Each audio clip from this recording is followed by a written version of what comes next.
Hello friends, welcome to Mechanical Engineering online classes.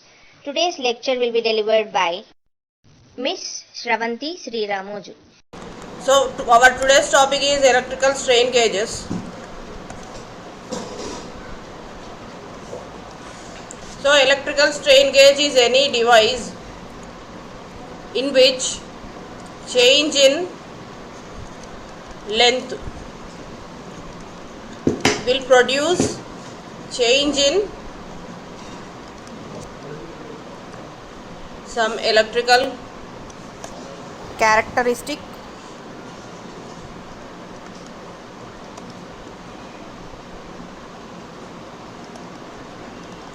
of gauge. Now before proceeding any further, we shall first discuss the various basic concepts of electrical engineering like inductance. So it is a property of an electric conductor or circuit that causes an EMF to be generated by a change in the current flowing. So when you change the current, the amount of current that is flowing, EMF will be generated. So that property is called inductance. Similarly, we shall see what impedance is. So impedance is the measure of resistance offered by the circuit or component to the alternating current or applied voltage.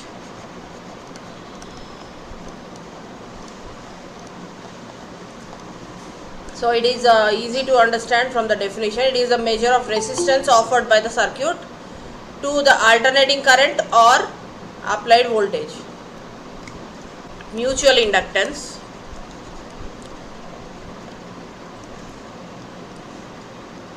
Mutual inductance is, for example, when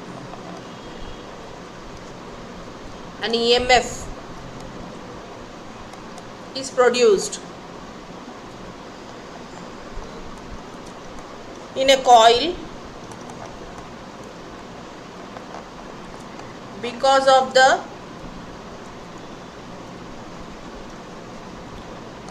change in current in a coupled coil,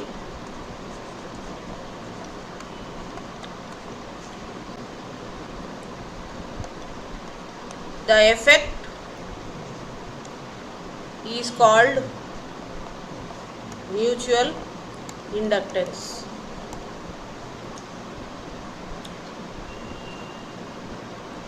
So here we have two coils. EMF is produced in one coil because of the change in the current passing through the second coil. So that is called mutual inductance. Strain gauge. So we will see what mutual reluctance is. It is a concept used in the analysis of magnetic circuits. So it is basically used for magnetic circuits.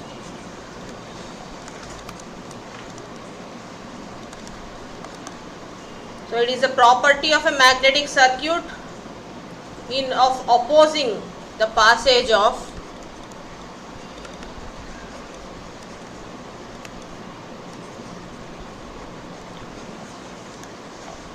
magnetic flux lines.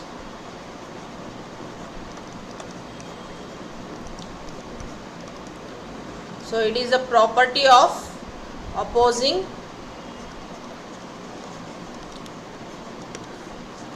the passage of magnetic flux lines, and it is equal to the ratio of magnetomotive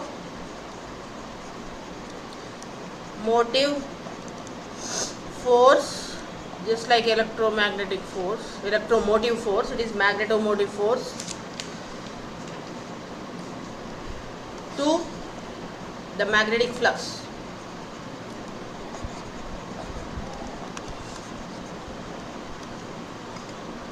So it is the ratio of magnetomotive force to magnetic flux. So we will see what are the different types of electrical strain gauges. First one is inductance or magnetic strain gauge.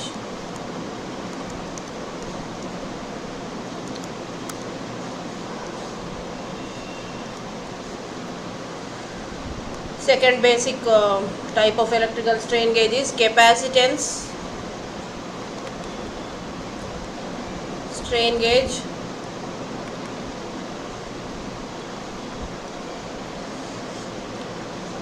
The third one is electrical resistance strain gauge.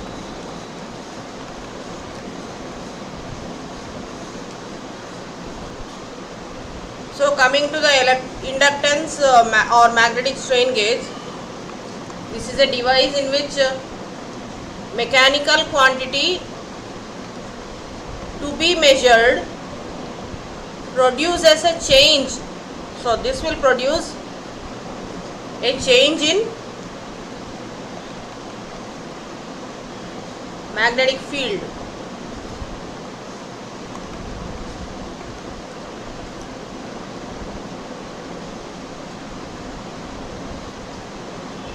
Therefore, so when mechanical quantity to measured is changed, that will produce a change in the magnetic field.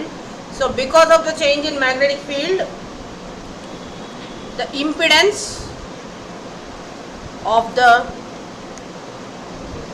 current carrying coil will be changed.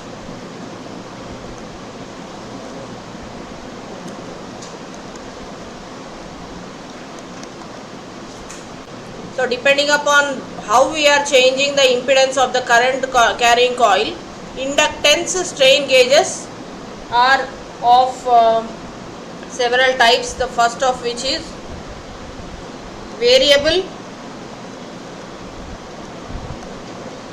air gap gauge or gauges.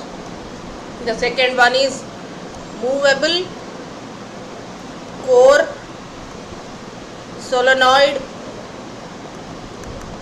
gauges. The third one is eddy current gauges.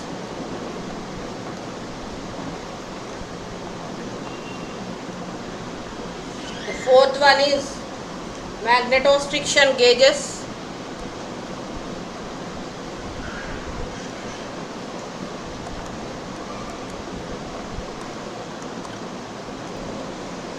So before moving to what is a variable air gap gauge, let us first understand what is impedance in detail, because the final result of the strain gauge or the mechanical quantity is to change the impedance of the electrical strain gauge. So impedance of a coil, for example, is indicated by capital Z. So it is under root 2 pi FL whole square plus R square. So here L is the inductance.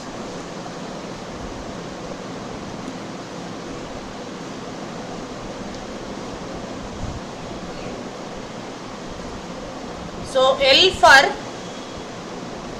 variable air gap gauge is equal to 8.1026 divided by into capital N square divided by Li divided by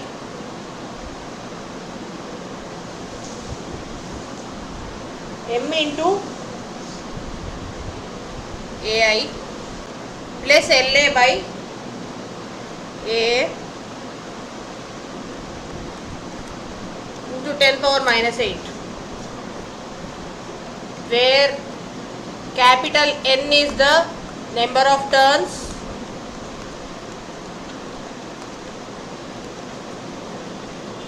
of the coil, obviously. Li is the length of iron magnetic circuit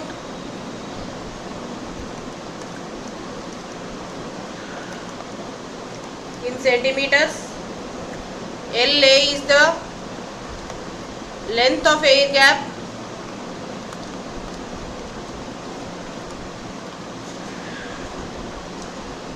Again in centimeters. AI is the cross section of iron. AA is the cross section of the air gap. Now let me again suppose that mu is the permeability of magnetic material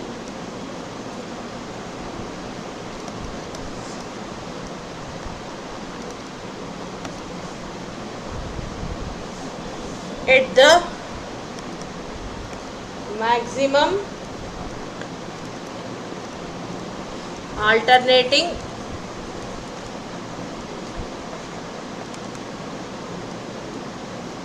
flux density.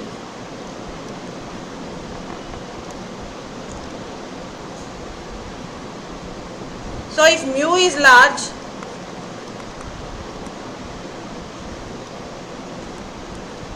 then the term in the denominator, the first term in the denominator, Li by capital M into Ai, will be negligible.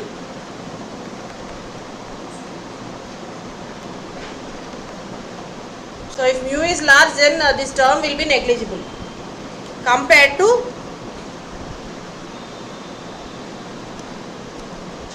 LA by AA. So we will be left out with capital L is equal to 8.1026 n square into the denominator. Here we have the denominator LA by AA. So I am writing the reciprocal of it into 10 power minus 8.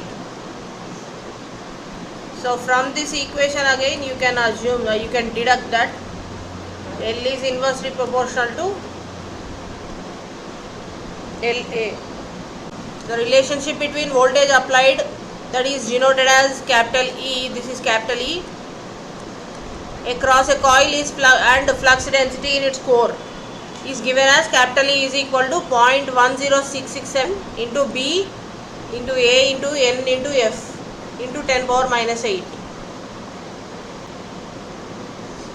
where B is the flux density, the units are lines per square centimeter, small a is the cross section of core.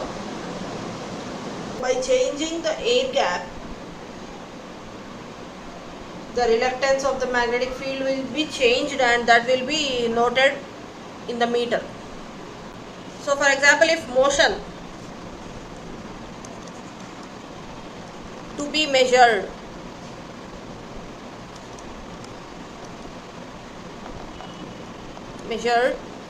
is a large percentage of initial air gap.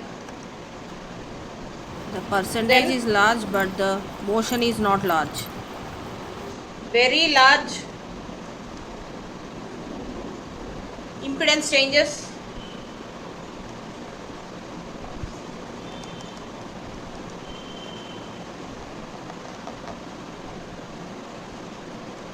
will be produced, thus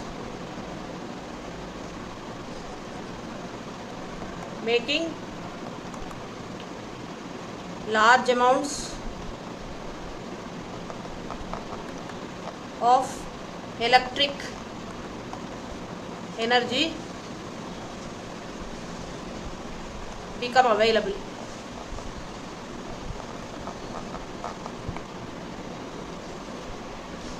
This variable air gap gauge is one of the best methods of converting small motions into high energy electrical signals.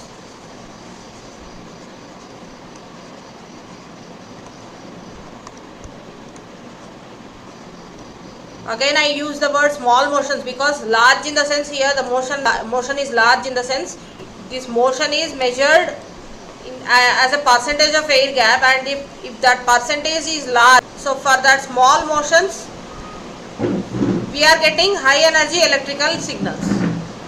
If really the motions are large, then we have to move to the second type of strain gauge, which is called moving core solenoid gauge.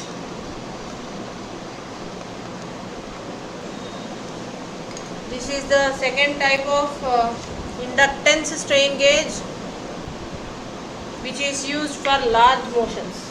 Thanks for watching. If this video was of help to you, please like it and share it with your friends. And don't forget to subscribe to our channel.